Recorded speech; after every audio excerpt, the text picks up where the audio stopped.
welcome to the W Show. I'm Sarah Ollie, back this week. Riley Beveridge, hello to you, Riles. G'day, Sarah. Sarah Black, hello to you. And our special guest this week, gun midfielder from Richmond, it's Ellie McKenzie. Hello, Ellie. Welcome to the W Show. Thanks for having me. Excited. Great to have you on with that stunning jacket as well. We love that. We'll get to your Tigers in just a little bit. Riley, some news off the top though.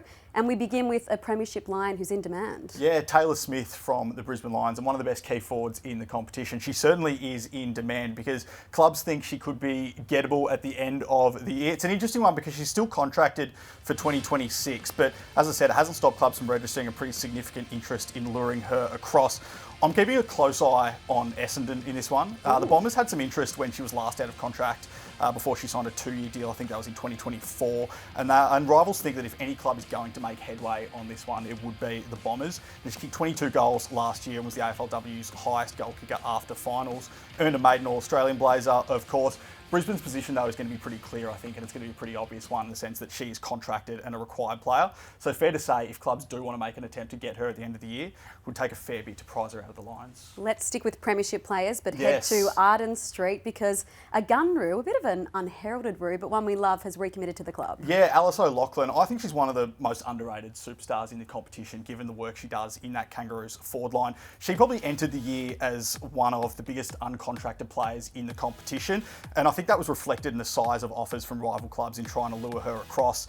I'm told that Carlton had a significant and lucrative offer on the table for Alice O'Loughlin. Collingwood and Richmond also held some interest, while GWS was another club to have asked the question. She's turned that down in recent days though and signed a 2-year deal at North Melbourne through to 2027. As you said, an All-Australian last year, 19 goals, breakout campaign for her, 3 in the grand final. She was one of the best on grand final night. So another huge win for the Kangaroos. Not that they need another one, but they've got another one. I'll tell you what wasn't a win, although it kind of is when we got the injury news. It's around Jazz Garner-Sayre, one of the superstars of the competition.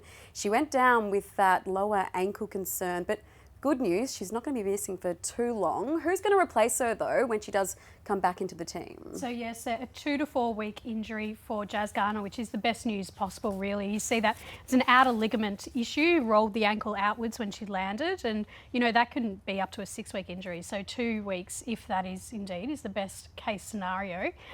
When it comes to replacements, how do you play without Jasmine Garner? The Roos have never had that experience before. She's played every possible game. So my eyes are going to be firmly on Ailish Sheeran, the big name recruit that came across, of course, from Ellie's Tigers. I expect that she'll have a great impact in the middle of the field. Real crash and bash player. A bigger body, just like Jazz. And Ellie, you know, what can Ailish bring to the side, particularly in the midfield there? Yeah, I think exactly what you've just said. Bit of crash and bash and first possession game as well. She's really strong in that. So, you know, big shoes to fill with Jazzy going out, but Ailish is a very good replacement for sure. Absolutely. They're so stacked. This North Side's led superbly by coach Darren Crocker. I want to bring up this beautiful photo from the weekend. It's of Cynthia Hamilton. She's celebrating a goal here, Sarah, but there's something wrong with this gorgeous shot from our very own Michael Wilson. What's awry here? Yeah, this is one that was picked up initially a little bit online, and then I took a closer look and I was like, hang on a second. Cynthia Hamilton has a belly button piercing, which I don't think has ever really been an issue across AFL before, let alone AFLW. Yeah. So, you know, I asked the question upstairs, you know, around jewellery and everything, and yeah, it's a firm no jewellery whatsoever. So a bit of a gentle reminder has gone up to the Swans and to Cynthia to say, maybe let's take that one out next time. Has Michael Wilson done her a dirty there? Because we wouldn't know if it wasn't for the photo, right? I know, it's a shame. It's such a stunning pic. But Ellie, it's pretty clear, no jewellery at the start of the year. You get a bit of a reminder. Yeah, we definitely get told every year, no jewellery. I guess the thing is you can't see the belly button piercing, so it's sort of hard to catch out. But yeah, not unless you celebrate a little warning like that. can't hurt, I guess. Yeah. Hey Ali, let's get to you and your Tigers. 0-3, not where you'd want to be, and we'll dive into that in just a little bit. But you're coming off a game against Essendon in Darwin. Just how was the experience, and how have you and the girls pulled up? Taxing conditions, although I imagine not as taxing as last year when you were up there deeper into the season. Yeah, definitely. Last year was a lot hotter. Had a conversation with Maddie Press-Parkis out there actually, and we were saying, geez, this is so much better than last year. Like, not nearly as hot. So, but yeah, then again, it's very taxing, as you said. You know, you're in those cool rooms at every break as well. So, But coming back, we're all in good spirits, and we've got an 8-day break coming into our next game, so we've been able to refresh and rejuvenate, which is really good. And the experience of playing in Darwin, the Dreamtime match, I'm sure that's not lost on you, just how special it is. Oh, absolutely. It's absolute privilege to be in Indigenous round and then Dreamtime as well. We're very lucky to go up to Darwin, and hopefully that's an annual thing for us now going forward. So we love the experience, and the fans really got behind us too, which is great. Now, Ellie, as Sarah said off the top, 0-3 start, not where you want to be, and your coach Ryan Ferguson was really strong after the round 2 loss to the Bulldogs. We did look like a team that just was low on confidence. That's what it looked like. But the fact is, we've got what we need. We've got the weapons that we need. We've got the game that we need, and we just need to take accountability for ourselves and for our team and go, hey, we're in this together. That's what we've got to get to work with, of being mentally stronger to play and hold consistent for 4 quarters and every moment. So I think that's a sign that you're not on task. That was Ryan Ferguson there. And Ellie, Ferg's very much of the I'm not mad, I'm disappointed sort of mode as a coach.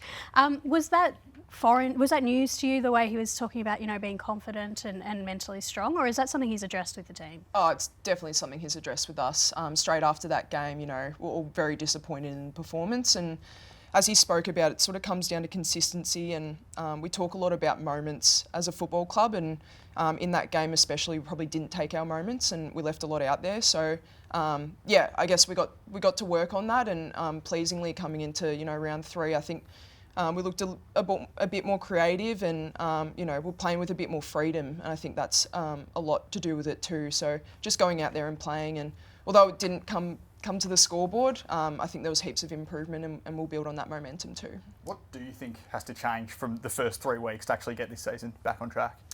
Yeah, I think, as I said, it's sort of playing with a bit more freedom, and going out there and playing and sort of thinking less. I think we've come into this season with a lot of new structures and wanting to do a lot with our game, and sort of that want doesn't turn into winning. So I think for us, it's just going out and playing, and we want to be a bit more creative with our ball movement too. So we tried that against Essendon, and we were able to beat them in uncontested possession there. So that was a big win for us there, and sort of building on that, being a bit more creative going forward. One of the shining lights has certainly been, at least from last week, Sierra Greaves. It was hard to take your eyes off the debutante. What's she like? What can she bring to the club? And why haven't we seen her until round 3? I know, she's an absolute weapon. She's pretty quiet around the club, but she's coming out of her shell now, which is great. We love to see it. I think those first few weeks were really good for her, going down to scrimmage and sort of getting a taste of what AFLW is like. And for her, it was sort of around her work rate and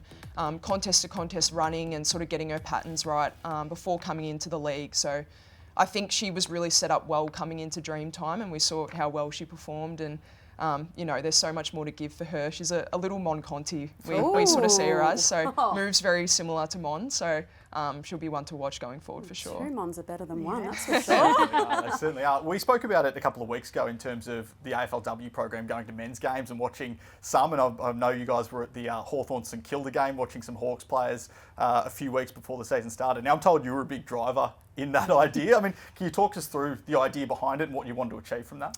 Yeah, it sort of came from a couple of our defenders actually went to a game together and sort of watched, I think it was Sam Taylor from GWS, and a few of us midfielders were like, this could be a really good bonding thing for our group, and you get a lot out of it too. So we were lucky enough to get a box at Etihad Marvel Stadium, and went down there as a group and sort of pinpointed a few players from each team, like Lloyd Meek and Rowan Marshall for our rucks, and then a lot of us inside midfielders were looking at Jai Newcombe. So just sort of trying to learn a bit more about sort of their patterns and how you can be a bit more efficient with your running, and then just sort of how I guess Hawthorn go about it, being a really strong team this year in the men's comp. So it was a really cool experience to go through. You've had a big addition in your coaching group as well in terms of new assistant Brendan Favola, one of the fan favourites for the men's competition. What's he brought to the group this year? Yeah, he's unreal. The big loosh, we love him. So he's helped obviously a lot with our forwards. So bit of goal kicking stuff and some patterns, and I think as a midfield group too, sort of directing us in where we should be kicking the ball inside 50, and that'll come forward in the next few weeks. We'll see us build on that. But he's been unreal to come forward, and he says it how it is too, which is I think what our group needs too. So he's been great. And Ellie, straight off the plane and on to the next one. The first of the big four that you guys have this season, Melbourne, NAM, down at Casey Fields. What sort of challenge do the D's pose? Yeah, a huge one. I think especially at Casey, they're a bit of a force to be reckoned with down there. So we'll make the trek. But yeah, it'll be really cool to come up against a good side in Melbourne, and their handball chains and uncontested ball movement are huge. So it'll be, essentially how do we stop that, and how do we get more of a score on the board too. I think getting some marks inside 50 and kicking some more goals will be good. Well, let's have a look at how round 4 is shaping up, and let's bring up the fixture for round 4 because Indigenous round, it continues. Ali's Tigers are kicking it off, as you can see there. It is a jam-packed Saturday, and then over to Sunday, we have 5 games, so feast your eyes on that. Plenty of AFLW there, and we are finishing in the West with the Eagles and Port Adelaide. And that brings us to the game of the round. We're reserving the best until last. And I'm pumped, I think we all are, because we're going to see 2 budding superstars from either team, not exactly going head to head, but they will be out there. I refer to Ella Roberts and Matilda Schultz. I mean, Ellie, these are 2 20-year-olds who already are box office. Do you love watching them as much as we do? Oh, absolutely. I think it's great seeing these young talents come through now and how much they're bringing to the competition. I especially love Ella Roberts. She's a personal favourite, so Me too. Wouldn't be surprised to see if she would come down with the comp BNF this year. She's been playing some great football. But yeah, Matilda Schultz too, obviously a really strong athletic player in the ruck, so it'll be great to see if both girls can kick some goals. Comp BNF, big call, but I like it. She'll be right up there at the moment. One player that I want everyone to just keep their eye on in terms of the name is Lauren Young. Now, she's a Port Adelaide budding superstar. We haven't seen her yet at the big stage. She's been rehabbing that ACL, one of the top junior prospects for the last couple of years. I believe that she'll be playing a scrimmage this weekend as opposed to her debut for AFLW. But yeah, just keep your eye on Lauren Young in the next few weeks there. And I reckon keeping she's our eye on one to watch. Nice, and one to watch is always Daisy Pearce, and already she's setting records. She is. So the Eagles have had a number of senior coaches in their short history in the AFLW days, is number 4, I believe, and she's already the most successful West Coast AFLW coach in just 1.5 seasons. So, you know, she's making a big impact. She's turned that team around, turned that whole structure around the football department, and is working wonders alongside Michelle Cowan in bringing the Eagles back up the ladder. And how good were those scenes post-match? I mean, obviously it means a lot to a coach to come from behind and win, but that was awesome, wasn't it? We love seeing that. It was spectacular. Yeah. 5 goals in the last term. They rocketed home. Absolutely. Speaking of rocketing, that's what Gemma Bastiani does every week on The Deep Dive. Now, team, this week I want to call my segment not the deep dive, I want to call it the Style Builders, because there's 2 teams on the rise. Collingwood nearly got a win over NAM on the weekend, and Carlton did get the win over Brisbane, and it's because of a couple of players who are really implementing the style of footy those teams want to be playing now, and everything comes back to ball movement. First up is number 1 draft pick Ash Centra for Collingwood. This is a really good example of the way she plays her footy. Contested mark down the line. It's a pretty good contested mark when you think about it too. But immediately looks inside, corridor bound. At no point does she think to keep sending it long down the line. Wants to get it into space in the corridor. Next up, she's sitting alone at stoppage. The clearing handball over the top to Kalinda Howarth. It just creates that little bit of space. It's not a dinky little handball. It gets into space, allows them to move the ball. And then this last one, it's the most perfect kick inside 50 that you'll see. It just hits Kalinda Howarth perfectly. It's the way that she moves the ball into space, puts it to the advantage of her teammates as well. It's building the way that Collingwood wants to move the ball, which has been a bit of a problem of theirs for a couple of years. So that's a watch this year. She's not the only one doing it, but having the number 1 draft pick come in and do that, it's pretty special. Now for Carlton, who did get a big win on the weekend, it's these 2 players, Harriet Cordner and Poppy Schultz. They're the stop and go of their defensive line. Last year, Carlton got a little bit stuck in their back line with lots of numbers and then couldn't really spread the ground back out. But the way these 2 players are playing to stop and then go, it's just allowing them to spread the ground a little bit better, and they're playing with confidence. So Harriet Cordner, we've got some examples of her intercept marking ability. She just positions herself so well, and then her body work is very, very good to just kind of move key opponents. So Dakota Davidson, those sorts of players off the ball, mark, intercept, and then keep the ball in their hands rather than allowing those marks inside 50 that Carlton often gave up last year. And then the go is Poppy Schultz. Here is a really good example of her just attacking the footy, coming up out of that half back line and just keeping the ball in front of her rather than allowing it over the back. Another one. Stays calm under pressure. Poppy Schultz hits a target, works her way through the issue. So creating that ball movement out of defence. And then this last one, it's another example of her elite foot skills, her ability to hit those targets coming out of defence. She helps set up so much of the spread. So Harriet Corden is the stop. Poppy Schultz is the go. Team style builders, what do we think?